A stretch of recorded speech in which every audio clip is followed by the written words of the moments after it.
But I think some of them just don't have discipline. There's an issue with that as well. There's also an issue with momentum. You're not used to doing it. It's not a part of your life. It's not something that you're accustomed to, pushing yourself. There's been many days where I didn't want to work out.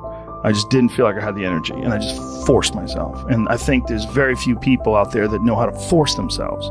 That's a learned skill. It's that kind of discipline and focus.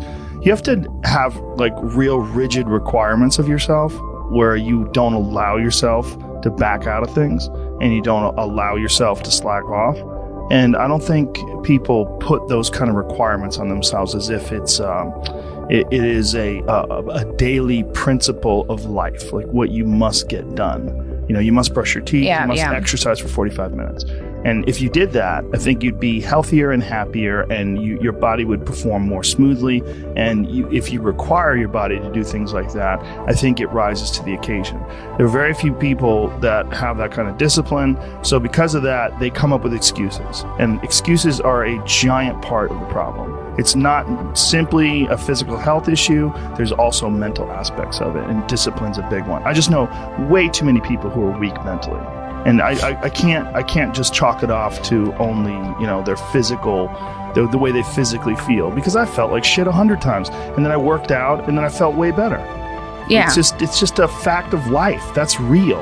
You just gotta, and people don't know how to do that. And it's not, and if you're used to doing this, get in your car, sit down, drive to the office, sit down, go to the lunch, sit down, go to the board meeting, sit down. Get in your car on the way home, sit down. Get home in front of the TV, sit down. Then go to the gym, fuck off. They don't have any energy. Their body's like, I don't have it in me to do this. And I don't believe that. I think it's a lot of it is the mindset. So I partly agree with that, but and I know I was a very sick individual. You're in a different case. You have real, legitimate, diagnosed physical issues. This is a very different thing. You have a severe autoimmune disorder. I mean, listen, you get your hip replaced when you're fucking 17. Yeah. That's crazy. You don't hear that.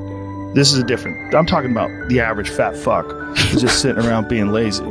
That's really what it is. It's like, I'm sure a lot of it is diet, and a lot of that diet affects their physical health. But there's been many people that have just put their foot down and said, enough. I'm going to change my life. And they don't take any excuses, and they feel way better.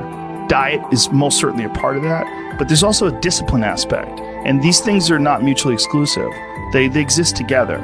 They're all together. And they work symbiotically. The way your mindset affects the choices you make with your diet, and the mindset also affects the choices you make in terms of like whether or not you require yourself to exercise. And I think these are critical aspects that people like to gloss over, or they like to make excuses about.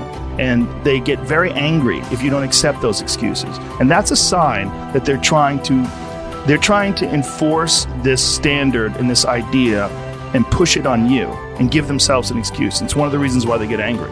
It's one thing if someone has a legit physical issue like you do, but there's a lot of people who do not. They just have poor diet choices, they have a sedentary lifestyle, and they have the momentum of this sedentary lifestyle that's holding them back. They're accustomed to being lazy. Okay. I kind of agree. I just, from my perspective, I've seen my dad, and he was very you can see from the videos from 2014 before he started going low carb and everything, he was carrying about 50 extra pounds. Right. And he didn't exercise. And he didn't have enough energy to exercise. That's not true. But it didn't look like that. That's not true. He just didn't do it. No, I don't believe that. But when you say he didn't have enough energy to exercise, did he walk around? Well, yeah, but you can drag yourself through things. And you can drag yourself through an exercise routine. You can. Well, you most certainly can. You most certainly can. You don't have to do a lot. You just have to do something. You walk up hills. You jump a little rope. You take a little tiny kettlebell. You do a couple cleans and presses. You do a few push-ups. You do a few sit-ups. You get your blood pumping. You're moving. You're alive. You're exercising. To say you don't have enough energy to exercise, that's crazy. Can you walk to the refrigerator? Then you can exercise. I'm not saying that you have to run marathons. You can exercise, and everyone should fucking exercise.